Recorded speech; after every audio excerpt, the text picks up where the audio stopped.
Nós vamos abrir a nossa Bíblia no livro de 1 Coríntios, capítulo de número 13, versículo de número 1. A palavra de Deus, ela diz aí coisas profundas que precisam ser aplicáveis na nossa vida nos dias de hoje. O apóstolo Paulo diz assim: olha, se eu falasse a língua dos anjos, dos homens, mas não tivesse amor, eu seria como um sino que ressoa ou como um símbolo que retine. Olha, se eu falasse a língua dos homens e dos anjos, mas não tivesse amor, seria como um sino que ressoa ou como um símbolo que retine. Então o apóstolo Paulo, ele começa esses versículos, começa esse discurso dizendo aos coríntios: prestem atenção no que eu vou falar a vocês. Prestem atenção e coloquem isso e apliquem isso na vida de vocês. Vocês podem falar todos os idiomas do mundo. Vocês podem falar as línguas dos anjos. Vocês podem falar de uma maneira fenomenal. Vocês podem ter as melhores palavras do mundo. Vocês podem alcançar as pessoas com as palavras que saem da boca de vocês. Mas se vocês não tiver amor, se não houver amor dentro de vocês vão ser como um sino. Vocês vão fazer apenas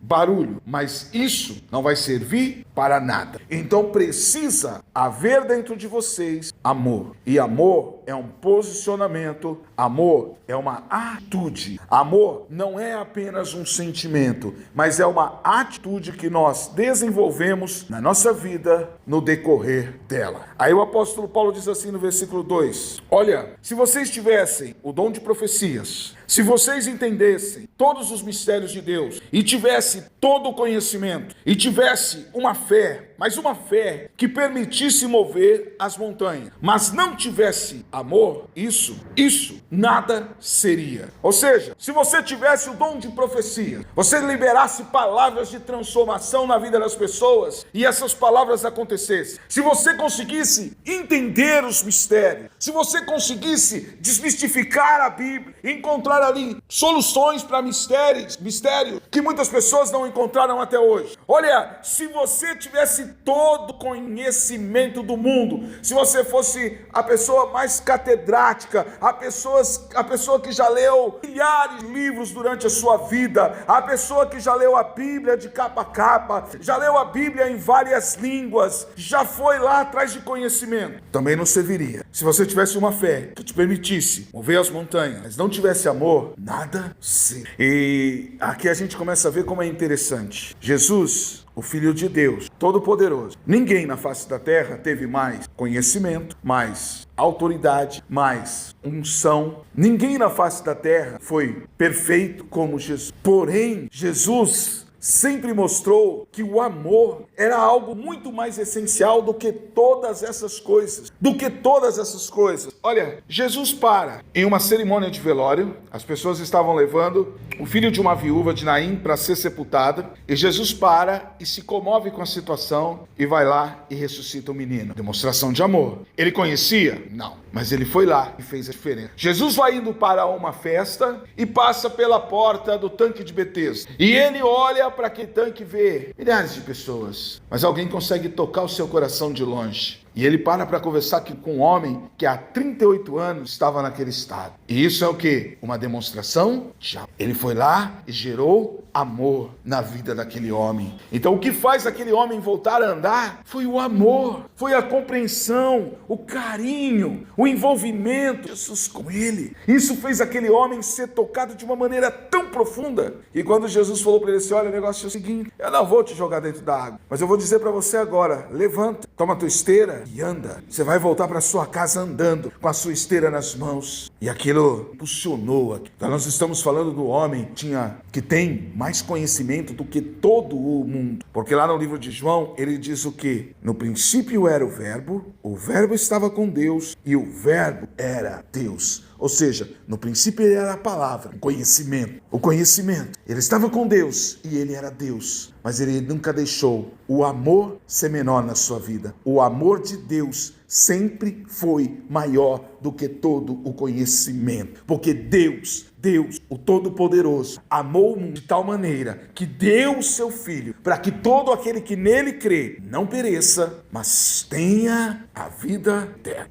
Versículo 3. Ele diz assim: olha, se desse tudo o que tenho aos pobres e até entregasse o meu corpo para ser queimado, mas não tivesse amor, de nada me adiantaria. Então, se eu vendesse tudo que eu tenho, o apóstolo Paulo diz, e eu desse aos pobres, se eu desse o meu corpo, eu entregasse o meu corpo para ser queimado, mas não tivesse amor, de nada me adiantaria, não serviria para nada, porque o amor, ele precisa ser algo muito maior do que tudo na nossa vida, porque o amor requer entrega, o amor requer sacrifício, o amor requer realmente um envolvimento imparcial, uma entrega total. Olha como que é interessante. Quando Josué foi visitar a Terra Prometida, ele viu que a terra manava leite e mel. Quando Josué entrou na Terra Prometida, que Deus entregou ela para ele, seus conterrâneos, ele encontrou a primeira cidade de Jericó, uma cidade fortificada, uma cidade preparada. Naquela cidade, ele enviou os espias, entraram naquele lugar e foram observar como era aquele lugar. E olha como que é interessante. As pessoas daquela cidade souberam que eles estavam ali e eles queriam exterminá-lo. Mas uma mulher chamada Raabe, uma mulher prostituta, mulher da vida, uma mulher mal vista pela sociedade, abrigou aqueles homens dentro da sua casa para que eles não fossem exterminados. E eles ficaram lá. E aqueles homens disseram para ela assim: olha, diante do teu gesto, porque ela fez uma demonstração de amor para duas pessoas que ela nem conhecia. E eles olharam para ela e disseram assim: olha, diante do teu gesto nós vamos demonstrar o nosso amor para com você e com a sua família. Amarre um pano vermelho na entrada da sua casa, porque quando adentrarmos a Jericó, a sua família será salva, por causa do amor. O amor é isso, é se doar, é entregar, é fazer o seu melhor. Quando aquele menino entrega os seus pães e os seus peixes, ele estava fazendo o quê? Ele estava doando amor. Toda oferta ela tem que ser feita em quê? Em amor. Não é por necessidade, não é por obrigação, mas é por amor. E quando é feito com amor, Deus aplica a semente. Deus gera o extraordinário. E é isso que Deus faz naquele momento, na vida daquelas pessoas. Deus gera o extraordinário. Algo surreal acontece. E olha como que é interessante. Jesus multiplica e ainda sobram 12 cestos cheios. Então isso é o amor. É a manifestação do poder de Deus. Aí o apóstolo Paulo fala assim no versículo 4. O amor, ele é paciente e o amor é bondoso. Então o amor, ele tem gestos de paciência e tem gestos de bondade. E a paciência é um dom do Espírito Santo. E uma das coisas que somos adestrados nos nossos dias é termos pressa. É querermos as coisas de uma maneira muito rápida. E não vai performar. Não vai. Por quê? Porque o amor, ele é paciente. O amor, ele é bondoso. Tem bondade. Ele está carregado de bondade. Está carregado de gestos de bondade. Está carregado. Aí o apóstolo Paulo diz assim: o amor, ele não é ciumento. Ele não é ciumento. Ele não tem ciúme. Isso não faz parte do amor. De maneira alguma. De maneira alguma. E ele diz assim: olha, ele também não é presunçoso. O que é presunçoso? É alguém que se comporta com excesso de arrogância, de pretensão. O amor, ele não é arrogante. Ele não é assim, ele não é. O amor, ele exala a confiança, ele exala a esperança, ele exala a bondade, ele exala a paciência. O amor, ele é carregado de coisas boas, ele é carregado de Deus. E quando nós falamos de Deus, nós falamos da essência da bondade, da essência do amor. Deus de promessas, de maravilha. Aí muitos podem perguntar assim: mas então por que Deus preparou um lago que arde com fogo e enxofre? Por que Deus vai enviar pessoas para o inferno? Deus não vai enviar ninguém para o inferno. As pessoas sozinhas. Deus, ele propõe caminho, mas as pessoas escolhem os seus caminhos. Nós escolhemos o nosso caminho. E aí não tem como nós colocarmos culpa em Deus por algo que nós escolhemos. Porque Deus, ele amou o mundo, já enviou o seu Filho ao mundo. Ele nos deu o caminho. E somos nós que temos que decidir se iremos pegar o caminho ou não iremos. Somos nós. Mas Deus, ele é bondoso. Olha, diz aqui também que o amor não é orgulho. Ele não é orgulhoso. O orgulho tem que ser algo que está longe. Nós temos que ser pessoas amáveis.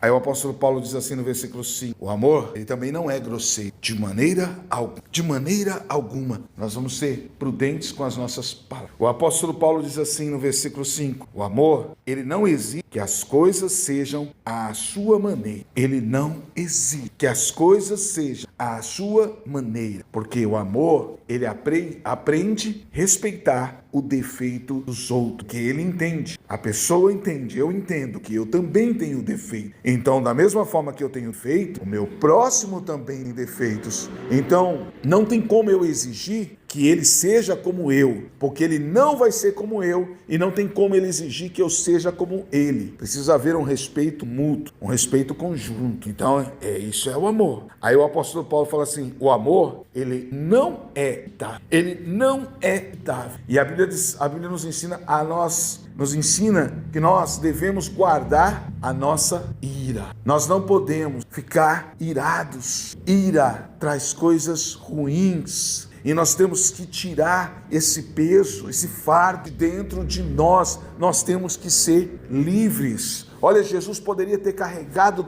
todo o ódio do mundo quando colocaram ele na cruz. Mas ele disse o quê? Pai, perdoa eles, porque eles não sabem o que fazem. Perdoa eles, Pai. Ele liberou o amor. Ele doou o amor. Ele entregou o amor. Perdoa eles, porque, Pai, eles não sabem o que fazem. Aí o apóstolo Paulo diz assim, que o amor também não é rancoroso. Ou seja, o amor não guarda rancor. Ele liberta, ele limpa, ele deixa a alma livre, a alma leve, liberta. Vive realmente livre. Aprenda, vamos aprender. Vamos deixar o passado no passado e vamos viver o presente para colhermos o amanhã, em nome de Jesus. Porque se ficarmos presos ao passado, vamos ser escravos dos nossos medos, escravos dos nossos erros, escravos da nossa incerteza e da nossa incredulidade. Não, vamos deixar lá e vamos deixar Deus trabalhar na nossa vida hoje. Todos nós precisamos ser ministrados todos os dias, todos ensinados por Deus, e precisamos deixar esse amor alcançar o nosso coração de uma maneira sobrenatural. Aí o apóstolo Paulo diz no versículo 6, olha, o amor, ele não se alegra com a injustiça, mas sim com a verdade. Então o amor não se alegra com a injustiça, não se alegra. O amor não gosta da injustiça. Não tem como você ficar feliz com a injustiça. O amor se alegra sim com a verdade. Com a verdade. Com a verdade. Porque a verdade liberta. A verdade transforma. Jesus disse que ele é o quê? Que ele é a verdade. Então, quando nós vemos justiças, não dá para nós nos alegrarmos com a injustiça. Não. Nós temos que nos alegrar com a verdade. Olha o nosso país. Tantas pessoas sendo presas de maneira injusta. E tantas pessoas ruins sendo soltas de maneira, entre aspas, é correto? Não. Não é correto. Narcotraficantes sendo soltos e velhinhas sendo presas. Isso é injustiça pura. Então não dá para se alegrar com, dá para se alegrar com a verdade. Com a verdade. Aí o apóstolo Paulo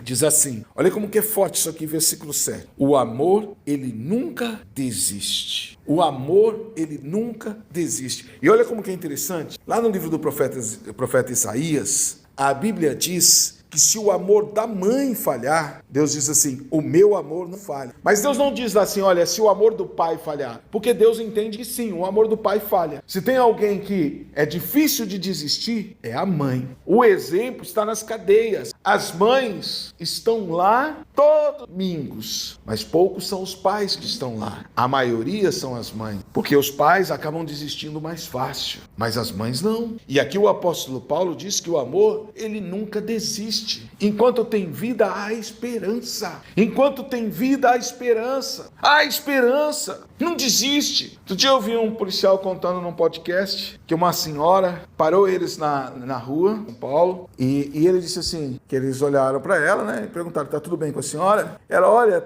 agora tá bem, mas eu precisava de um favor de vocês. Aí eles perguntaram, o que foi, minha senhora? Olha, tá vendo aqui minhas pernas? Estão todas machucadas, olha minhas costas. O que aconteceu com a senhora? Quem fez isso? Então, é assim, é que o meu filho, ele está envolvido com ilícito, e eu precisava que vocês dessem um conselho para ele, que eu não quero meu filho nesse. Eu tenho orado por ele. Tá vendo esses calos aqui no meu joelho? Eles falaram, estamos. Então, eu tenho orado por eles e eu quero ver meu filho nos pés do Senhor. E aí eles disseram assim, então tá, senhora. Onde ele está agora? Ele está lá dentro. Então a gente vai lá dar um conselho para ele, mas a senhora fica aqui com o policial para ajudar a cuidar da viatura e a gente já volta. E eles foram lá dar um conselho para ele, que foi aquele conselho que Provérbios dá, que a Bíblia diz que o pai sábio fustiga o filho com a vara e ensina o menino no caminho que deve andar, e quando ele crescer, aí falou para ele assim, agora você vai limpar tudo aqui, você vai lá pedir perdão para sua mãe. E você não vai fazer mais isso, porque sua mãe, ela te ama. Então você vai dar orgulho para sua mãe. E ele saiu lá fora chorando, pediu perdão para a mãe dele. E eles falaram que passaram uns 3 meses. E eles passaram por aquela rua. Encontraram ela e ela chamou eles. E aí eles já falaram, caramba, ele fez de novo. Aí eles, oi senhora, tá tudo bem? Cadê ele? Não, policial, eu quero agradecer vocês. Eu não sei o que vocês fizeram. Mas olha, ele abandonou aquelas amizades. Ele está indo comigo para a igreja, ele arrumou um emprego, olha, ele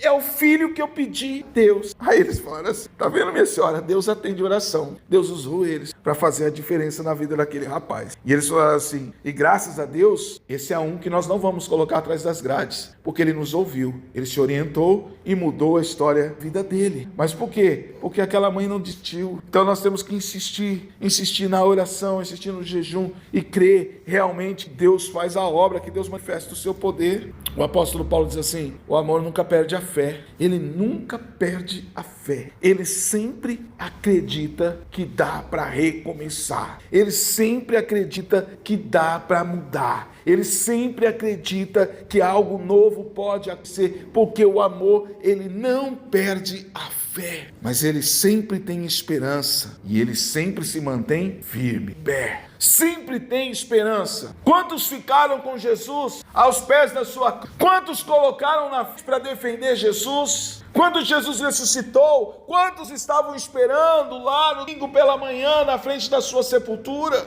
Ele estava sozinho, só aquelas mães que foram lá para visitar a sua sepultura. Mas ele não desistiu, porque o amor não desiste. Porque o amor não perde a fé, porque o amor sempre tem esperança, porque o amor sempre se mantém firme, pé. Aí o apóstolo Paulo diz assim no versículo 8, olha, um dia a profecia, as línguas e o conhecimento desaparecerão e cessarão, mas o amor,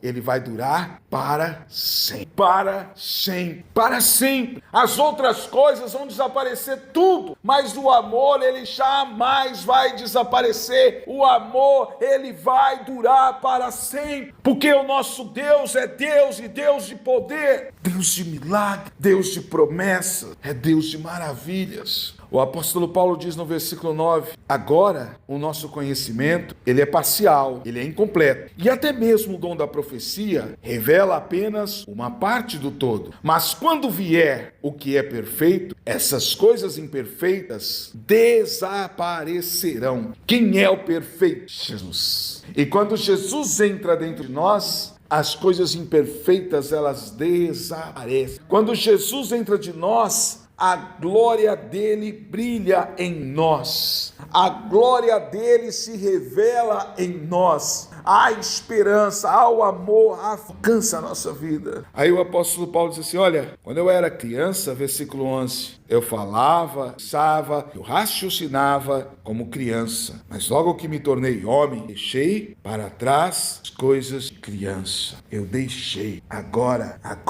eu entendi que Deus existe. Versículo 12 ele diz assim, porque agora vemos de modo imperfeito, como um reflexo, porque quando éramos crianças, nós achávamos que o mundo era azul, que era tudo colorido, que era tudo legal, que era o perfeito. Mas aí nós nos tornamos adultos e nós percebemos que não é bem assim. Nós percebemos que no mundo há frustrações, há decepções, há problemas, há dificuldades, há muitas coisas ruins. Nós conseguimos ver essas. É isso que o apóstolo Paulo está dizendo aqui. Ele não está falando assim, olha, eu virei adulto, deixei de ser um cara brincalhão, de ser um cara... Não tem nada a ver. Eu deixei de ser criança. Criança via o mundo azul, perfeito. Criança inocente. Um dia nós somos crianças e nós éramos também inocentes. Era legal. Mas aí crescemos. Aí o apóstolo Paulo diz no versículo 12: agora nós nos vemos de modo imperfeito, como um reflexo no espelho, mas então veremos tudo face a face. Tudo que sei agora é parcial, é incompleto, mas conhecerei tudo plenamente, assim como Deus já me conhece plenamente. Um dia nós vamos conhecer tudo plenamente, assim como Deus já nos conhece. Isso que é interessante. Deus conhece a nossa vida nos detalhes. Ele escreveu Ele desenhou a nossa vida. Ele nos formou, Ele nos desenhou e conhece nos detalhes. Aí o apóstolo Paulo diz aqui no versículo 13, 3 coisas, na verdade, vão permanecer. E eu quero que vocês guardem ela dentro do seu coração. A fé, a esperança e o amor. Mas a maior delas é o amor. A maior delas é o amor. Então guardem o amor dentro do coração de vocês. E vivam esse amor todo em nome de Amém. Em nome de Jesus. Coloque isso dentro do coração. Vamos falar com Deus agora. Vamos colocar nossa vida diante de Deus e que esse amor venha dentro de nós. Porque Deus amou o mundo de tal maneira que deu o seu único filho para que todo aquele que nele crê não pereça, mas tenha a vida eterna. Então que essa vida eterna nos alcance. Deus Todo-Poderoso, Criador dos céus e da terra, colocamos a nossa vida nas tuas mãos e pedimos agora ao Espírito Santo para que este amor que o apóstolo Paulo nos ensina alcance a nossa vida de uma maneira extraordinária, sobrenatural, em nome de Jesus. Deus, que nós façamos a diferença na face da terra, que nós andemos como o Senhor gostaria que andássemos, em nome de Jesus. Nós rejeitamos tudo aquilo que não provém de Ti e nós tomamos posse da nossa vitória, do nosso milagre, nós tomamos posse, ó Deus, de tudo aquilo que o Senhor tem para nós, em nome de Jesus de Nazaré, porque sabemos que agindo o Senhor impedirá. Deus, em nome de Jesus, manifesta sobre nós o Teu Espírito Santo, manifesta sobre nós a Sua graça, manifesta sobre nós a Sua bondade e nos ensina a viver de acordo com a Sua vontade, com o Seu querer, em nome de Jesus. É o que nós te pedimos, é o que nós te agradecemos, para a glória do Pai, do Filho e do Espírito Santo. Amém e amém e amém, Jesus.